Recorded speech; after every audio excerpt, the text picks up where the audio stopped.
Let me introduce Dr. Sutton. What research tells us about human behavior and warning response? Dr. Sutton is the Associate Professor and Director of the Emergency and Risk Communication Message Testing Lab in the College of Emergency Preparedness, Homeland Security, and Cybersecurity at the University of Albany, State University of New York. With that, Dr. Sutton, I'm going to make you the presenter. And we are going to have a poll question during Dr. Sutton's. It's going to be a little bit harder than Jody's yes or no. Dr. Sutton, you have presenter privileges. There we go. If you could expand your slides.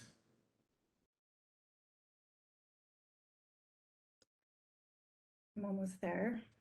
There we go. Do you see the presenter view? Is that all right? Yes. Okay, great. All right, thanks so much. Really appreciate the opportunity to speak to you all today, and it's very exciting to see so many people who are participating in today's webinar. I especially appreciate following the excellent speakers who have gone before me, and they've kind of queued it up a bit for the things I'll be talking about today. So here is my agenda for my short presentation. I do hope that I left a lot of time for us to have questions, because a dialogue about this is always really useful. So I have two things I'm going to try and cover today. The first is to talk about what research tells us about human behavior and warning response, and the things that might affect you to hold back from sending messages, but really shouldn't. And the second is looking at message contents and strategies to decrease response delay among the people who you are sending messages to. And I'm going to show you some things that you can be looking forward to in the future. All right. So the first thing is that people live their lives believing that they are not at risk. With some exceptions, such as during periods of calm, most people live their daily lives with a sense of safety. And if we recognize the dangers that we faced and the hazards that surround us all day long, we would be less likely to get into a vehicle and travel on the freeway. We'd be less likely to ride a bicycle. We'd be less likely to jaywalk across a street, etc., because everything around us carries a risk. So human beings have developed heuristics and biases. Those are ways that we make quick judgments about whether or not we're at risk or not. And those things inform our automated assessments of risks and help us to determine our level of safety as we go throughout our days. And it's because we live with this preconceived notion of safety that it's very difficult to get people to pay attention to and believe the contents that are in the warning message. And it's very difficult to motivate people to take protective action. So one of the primary challenges in a warning is to motivate people to take that protective action that you're making a recommendation of. Research on protective action decision-making has led to a model that includes environmental cues and social cues, information sources, receiver characteristics, and the warning message itself. I would show you the theoretical model and we could walk through it, but that's a talk for a different day. But importantly, the characteristics of the message receiver affects their motivation to take action, especially their prior experience of the threat and their perceptions of the threat itself, as well as the situational facilitators and other impediments, such as having dependents in their care, such as children or people who are aging or other dependents. Or their access to resources at the time of the event, such as a vehicle, additional money, savings in the bank, those kinds of things. So when a person is exposed to the message and they give the message their attention, they have to comprehend its contents and engage in a number of perceptual activities at the same time that they're considering their prior experience and those things that might be impediments to their response. So this is just to say that decision-making in response to a warning is very complex. People don't automatically respond to the warning messages that you send, even after you've gone through all of this very complex process of adopting IPAWS and putting into place your dissemination mechanisms and testing your processes for sending messages. The messages that you send make a big difference in whether or not people are going to be able to take action in response to that threat. So decision-making is complex, and people go through a number of perceptions as they're looking at the message that you send. They have to understand that warning message. They have to understand who it's from. Who are you that's sending it, and should they trust you? They have to understand what the hazard is, who is going to be affected by that hazard, and what to do in response to the hazard message. They have to believe that the warning message is true. They have to believe that the hazard is actively occurring at the time that you send the message, and that it's going to affect themselves and the people that they care about. They also have to personalize the warning. That is, they have to believe that the message is directed towards themselves so that they're more inclined to take action, breaking into the things they might be doing during their daily course of work. And then they also have to be able to decide to take that action based upon the contents of the warning. And that's very important because a lot of people don't have experience with all of the hazards you might warn for. So if you don't provide information that instructs them on what to do, they'll be using their intuition or paying attention to those around them and not necessarily doing what you want them to do. So warnings are not interpreted in a vacuum. While warning messages are delivered to an individual, warnings are part of a social process. And the social process that we talk about is something we have described as milling. And milling is the activity that occurs socially after a person receives the message and they confirm information with others around them. We describe this as taking a protective action delay, and it's the additional time that people invest in confirming that the information they've received is correct and accurate, and that they should be taking the actions you've recommended. So this leads me to my next point about what we know about warnings. We know that withholding warnings due to fear about panic or mass evacuation can lead to poor outcomes. There's a number of concerns or fears that are held about how the public message receivers will respond to a warning. Frequently, people say that they're really concerned about panic. They think that message receivers are going to become irrational, or that they'll be overwhelmed by the situation and unable to respond appropriately. While it is true that when a person receives a warning message or is faced with a threat, they will become emotionally responsive to the event around them, but it does not necessarily mean that they're panicking. Panic is a word that's really used too lightly when we describe how people behave in a disaster situation. What we normally see in a disaster or a crisis event is not panic, but it's rational behavior that's motivated by fear. And the behavior is generally to protect oneself. So if you see someone running away from a threat, that's not panic, that's a behavioral response to an event which is motivated by fear, and you actually want people to run away from that event if it's something that could harm them. So the concern about panic has led some to choose not to send warning messages.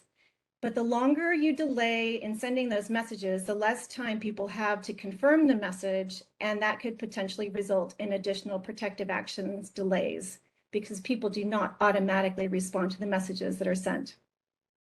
Another concern that affects warning message dissemination is the concern about mass evacuation or shadow evacuation, where roads will be blocked and the people most vulnerable to the threat will become trapped.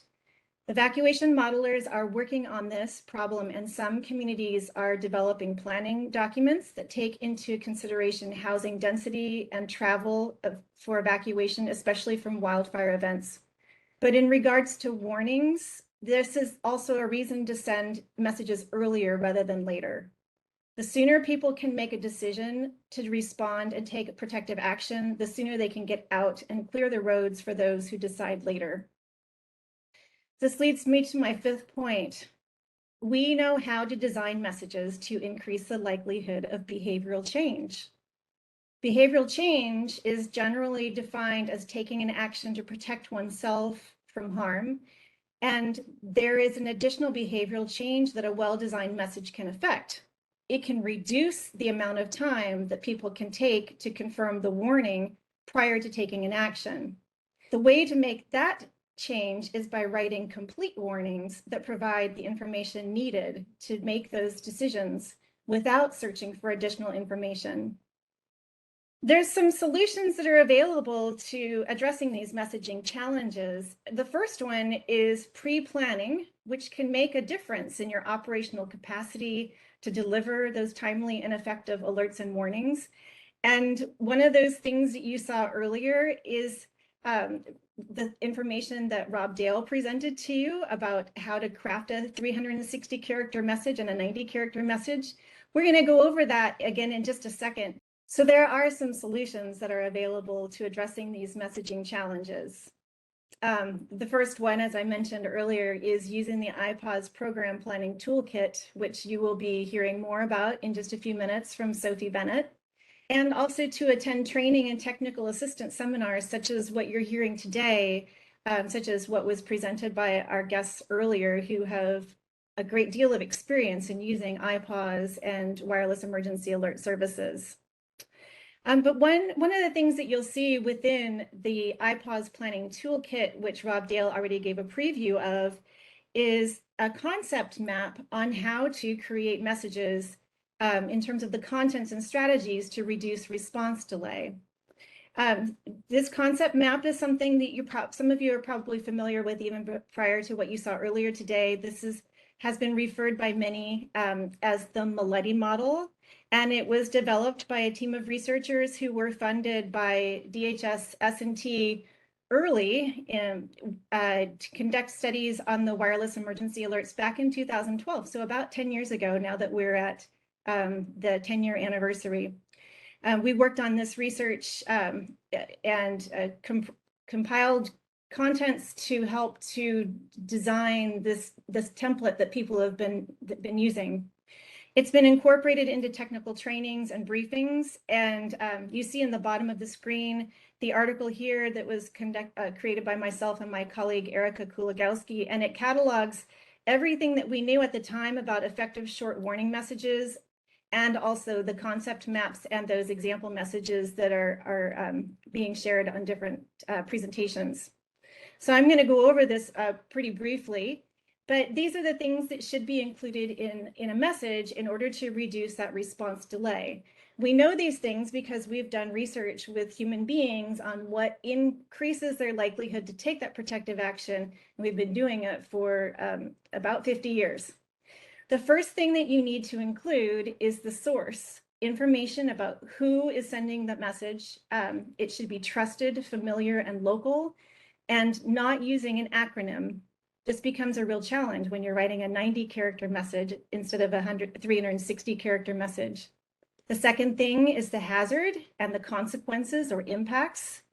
Here, you need to describe the threat or the event and the consequences to populations. Next is describing the location and the population that will be affected by that threat. Using familiar landmarks and known physical boundaries is one of the better ways of providing that location information to people at risk. Providing the protective action information explains the actions that people need to take to protect their health and safety. And then providing the protective action time, relaying the time when the actions must begin, and in some cases, including that expiration time, which is less important than the initiation time, but in some cases, you know when the message will expire, and that would be appropriate to include. There are other things we know that should be included as well to reduce response delay. One is to create urgency by including things like now or immediately in place of the specific time that's part of the message. We know that you also should create messages that are written for readers with about a 6th grade reading level or less, using terms with a shared or common meaning. So getting rid of that scientific jargon or jargon that's really familiar to emergency managers, but maybe not to your members of the public. When people don't understand the meanings of words, it creates a great deal of cognitive load, or a lot of effort is required. And that's exactly the time that you don't want people to have to spend a lot of effort to understand what you're telling them to do when they're under extreme threat. So when you apply these things to 90 character messages, we've found that there's a particular order that messages should also be delivered in, the content itself. We found that it should read source first, followed by guidance, then the hazard, the location, and the time. And if we apply that to a tsunami, you see for a 90 character message, we put down Cal OES as the source, evacuate now as the guidance, and now also references the time in all caps to call attention to the need to do something urgently. It's a tsunami warning in this area until 9 p.m. Pacific time. Now, notably, 90 character messages can't deliver very much information about the location. And we heard earlier that frequently organizations will include a URL for people to go to, especially when messages are very short. With 360 character messages, the ordering of content changes a little bit, but it's the same general contents. It just gives you an opportunity to expand on that information. So here it would be the source, which is again local and familiar, the description of the hazard, the consequences, the location of the threat, followed by protective actions and the protective action time frame, and the expiration if it's relevant. When you apply that to a tsunami message, it might look like this: California Office of Emergency Services, tsunami warning in all caps, and describing the hazard.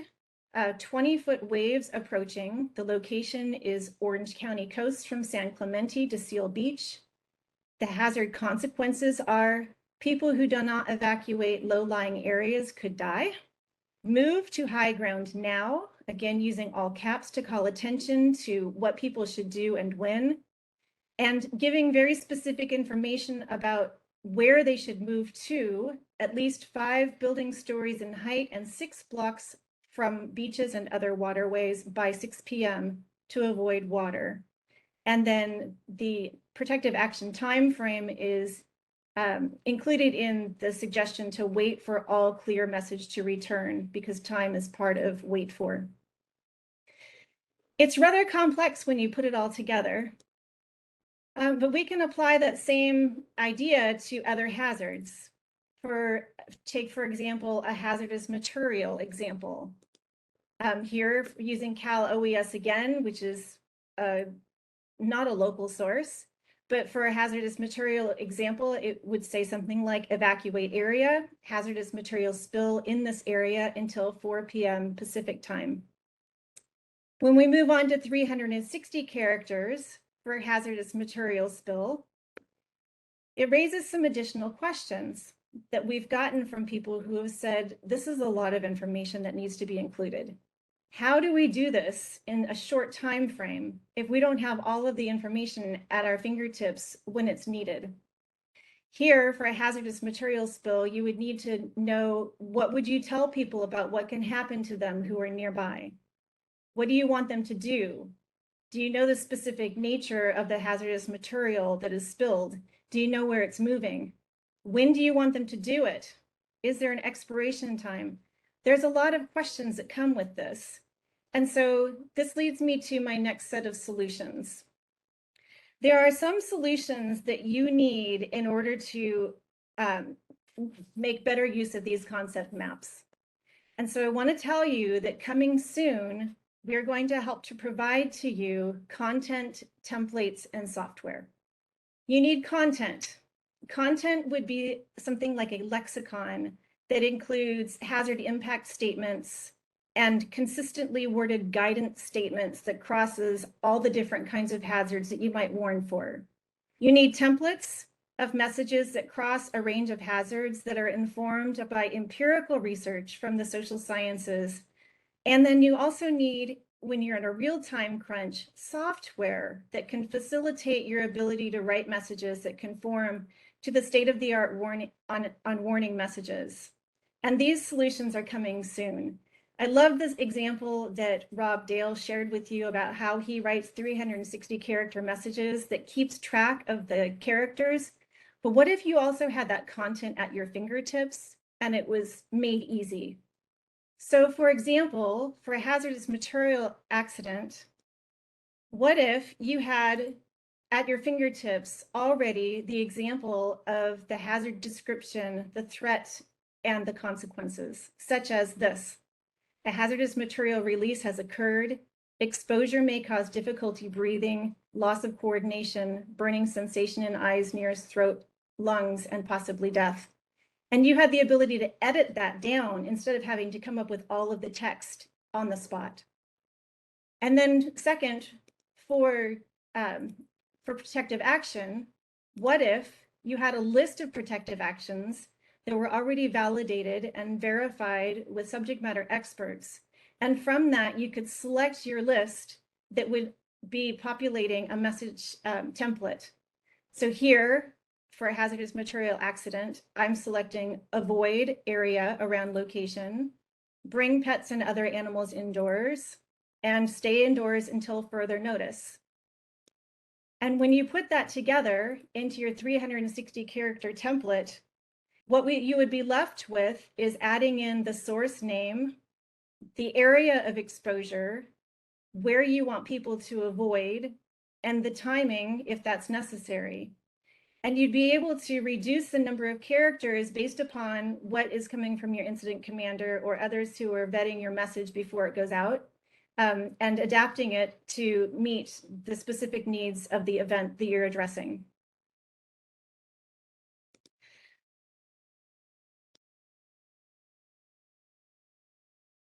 So this is to let you know that in the future, the message design dashboard is going to be available to you.